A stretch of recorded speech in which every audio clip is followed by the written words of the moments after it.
30 seconds of just holding up toys and merchandise that I own. Only some of them of Harley Quin, right? So you're probably wondering why I'm holding those up, and am I trying to show how much, you know, product I have of, or merchandise I have of this character from DC Comics, created on a TV show. I think it was Batman animated, if I'm right. I've been trying to get that first issue of the comic book off that because it's just so, yeah. I like having the first issue of things, but of course I'm not rich enough to afford all those things. But I'm sometimes able to have the money or scrounge up the money to afford the re-release, sort of thing, or get merchandises. Maybe I should save up for comic books instead. But then the way comics books are going, especially at Marvel, I don't really want to be bothered buying those comic books because they're just basic.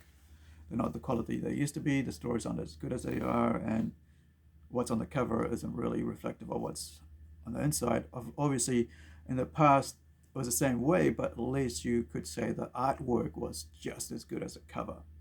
Okay. Why am I talking about Harley Quin? This is my gold medal, all right? So it's a bit pricey. And my my pricey medal, Joker. I watched Suicide Squad and I was really, really happy for it. It wasn't the greatest movie, but it was good enough for me to enjoy it.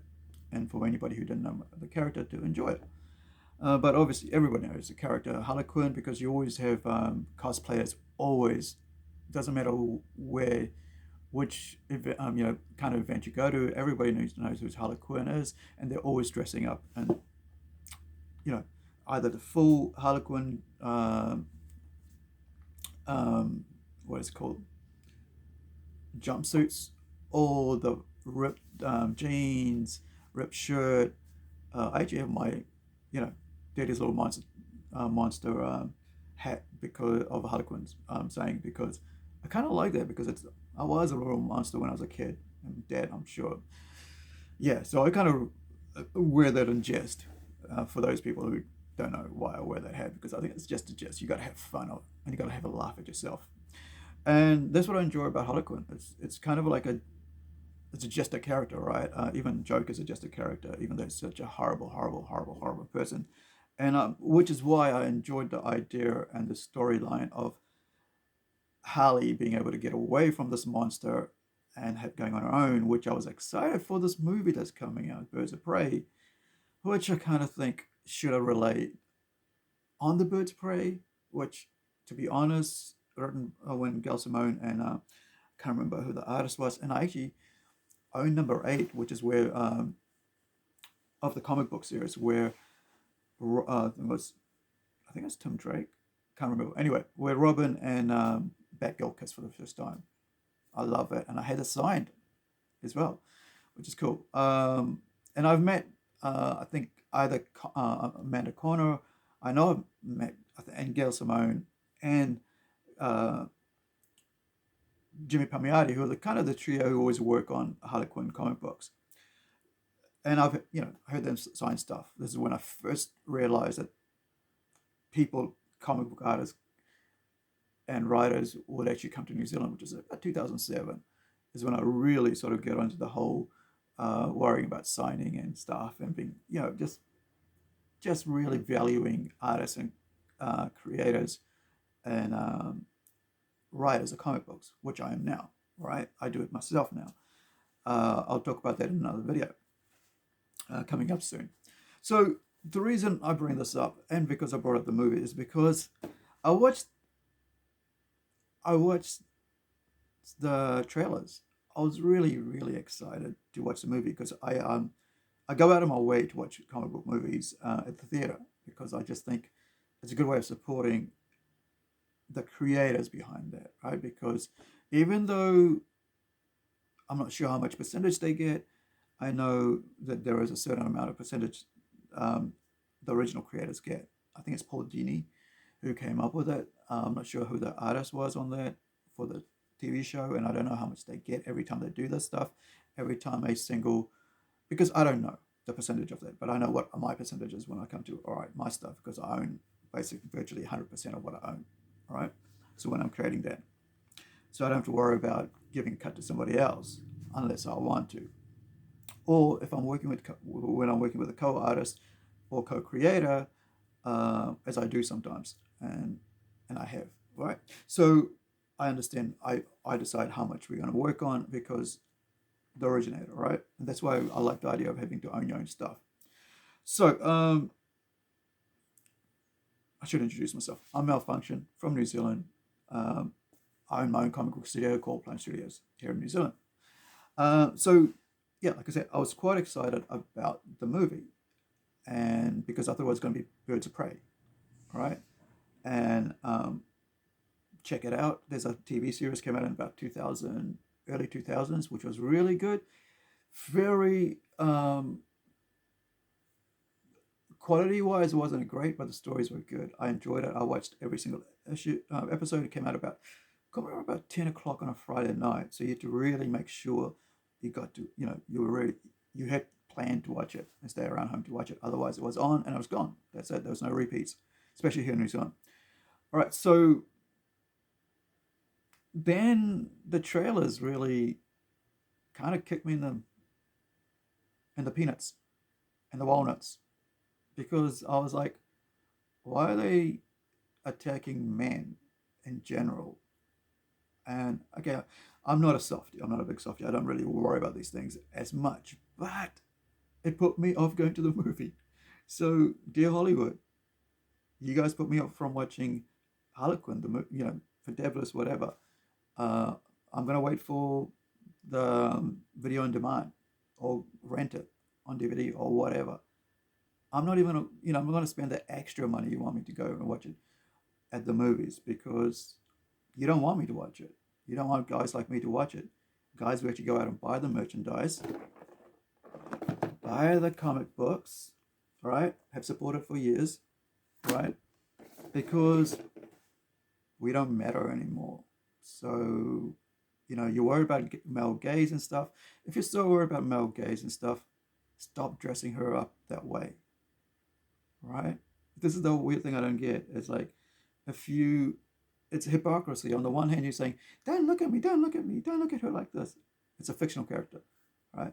And then on the other side, like, we're going to make her look like this. Well, put on a suit and tie, put on a dress gown or whatever, put on a gray suit of all things, because this is what you guys all talk about, right?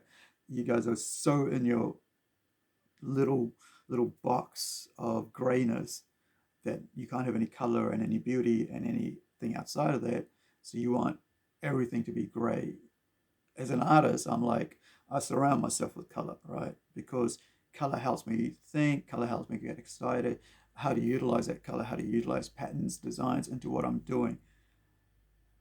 And every time, and especially when it comes to fantasy and art, it's like, I kind of get, I don't understand people who actually don't create stuff, who actually comment on stuff, like comic books and art and humor and film and stuff, who don't actually have anything in the process of that, come out and start going, well, you can't do this, you can't do that. Then the other thing is, the thing they're saying is that we want to live in a grey world. We want to burn all your books, Fahrenheit 951 or something, I can't remember what it was, but you know what I mean. We want to live in a world where we burn stuff that opposes our singular point of view, our communist point of view, our way of thinking that we must stop you from putting out what you want, what other people like. You must only like what we like. And hey, that doesn't mean that I'm going to stop you say that you guys shouldn't go see the movie, right? You guys don't have to go, or you don't have to go to see the movie, and you don't do have to go see the movie, or you do have to go see them. It's up to you. Make up your own mind. But what I'm saying is that when you put out stuff like that, where that majority of people, and I mean like 60 to 70% of the people that will go to see the movie will be males, right? Because of the character and because they've been following this character since the 90s, right? Some of the people who are commenting on this weren't even born then, right? Is it like, what was that, 20 years? Some of these people who start writing stuff, right? don't even, or even dress up in that, don't even understand the character and the reason why this character was created. You know, there's this amazing character who basically had a mind. What is that called? You know, when you hold someone hostage and suddenly you tie yourself into, you know, you connect with your hostage taker, right? Your kidnapper, sorry, the hostage, and you sort of partner up with them, you know, and you basically believe what they believe because they've basically brainwashed you into it. And that's what's happened with Harley Quinn, right, over the years. And so I was really excited what they did in the comic books where they turned her away from that. So the comic books in the last, I think, in the last 5 years or so with Rebirth really was really good. And I've been reading that. I think I got up to 20, issue 20, and it was really enjoyable. And I thought this is what that would be. It would be this amazing thing where she's out there happy. She's happy. She's doing her thing. She's got her family around them, and none of those seem to be mentioned in this, which is kind of weird in this movie, all right? In the new Rebirth. So why are you trying to write a story that's got nothing to do with what's, well, maybe a little tiny percent of what's going in the comic books? Because after all, you really want to portray the character in a way that isn't gimmicky. And this is a character that they're trying to make about gimmicks and violence and violence and violence. And which brings me to the new uh, animated show, right? They said it was going to be 6 issues, now it's going to seven episodes, whatever. And it's just full of violence and just killing for the sake of killing, just lots of gore and stuff. And I was like, hold on, I would have been really excited to see this because I mean I write about violence as well. I write about horrible things in my comic books sometimes, and I write about real happy things. And you know, it depends on what the plot is.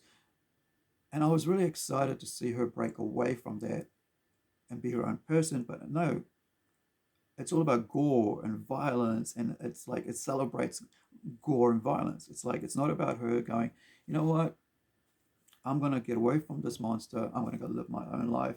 Okay, the monster wants me back, but I'm gonna make sure I stay away from it. But the the it's like there's just blowing up innocent people, civilians, guards, you know, people who are doing their jobs. It just means it's like kind of weird, and it doesn't send the right message. And I'm not a message sender, right? But I think it takes away the joy of enjoying the character.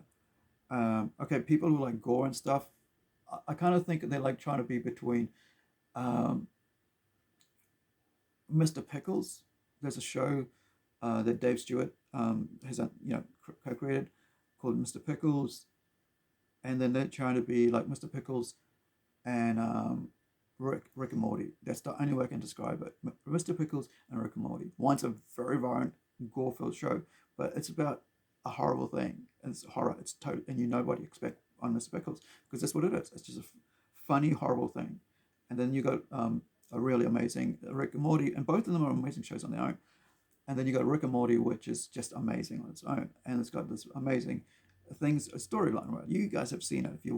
If you're watching this and you've already seen those shows, right? So I don't have to reiterate what's going on there. And so my idea was that they're trying to be as gory as Mr. Pickles, but trying to send a message like Rick and Morty. They can't decide whether they want to be sending a message or be gory. And what they've done is just become gory. And it would have been such a great show where they could have just broken away from that whole idea of the emancipation, right? Emancipation is basically going, I'm going to put that behind. Bye bye. Here's my note. Bye. I'm going to carry on with my life. No matter what happens, I'm just going to carry on with my life. Sorry for a long video, guys, but I just kind of feel bummed out because I really was looking forward to seeing the movie. I even have a free ticket, right? That I got given by my sister for Christmas, and which I was gonna use on that. But when I went out last week, I saw the trailer, and I was like, not for me. Maybe it's for you, but I'll wait for the video on demand, pay a third of the price to watch it, rent it out. Anyway, I'm Malfunction from New Zealand. Thank you for watching. Appreciate it. Please like, share, comment. Thank you.